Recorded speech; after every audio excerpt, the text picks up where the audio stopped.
રાજ્યમાં કાયદો અને વ્યવસ્થા વધુ મજબૂત બનાવવા તેમજ લોકોમાં સુરક્ષાની ભાવના વધે તે હેતુથી અસામાજિક તત્વો સામે કડક કાર્યવાહી કરવાની ઉચ્ચ કક્ષાએથી મળેલી સૂચનાઓના અનુસંધાને અંજારમાં મેગા ડિમોલિશન ઝુંબેશ હાથ ધરવામાં આવી છે।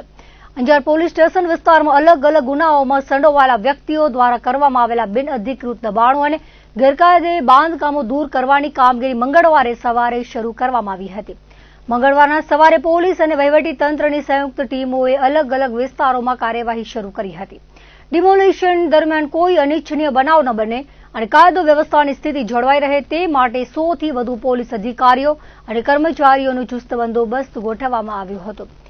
કાર્યવાહી દરમિયાન અંજાર ડીવાયએસપી સહિતના પોલીસ અધિકારીઓ તેમજ મામલતદાર અને વહીવટી તંત્રના અધિકારીઓ સ્થળ પર હાજર રહ્યા હતા।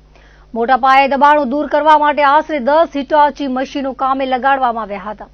તંત્ર દ્વારા હાથ ધરાયેલી આ ઝુંબેશમાં એનડીપીએસ, જુગાર, ચીટિંગ અને પશુ અતિક્રમણ સહિતના અલગ અલગ ગુનાઓમાં આરોપી તરીકે નોંધાયેલા વ્યક્તિઓ સાથે સંકળાયેલા બિનઅધિકૃત બાંધકામો અને દબાણોને નિશાન બનાવવામાં આવ્યા હતા।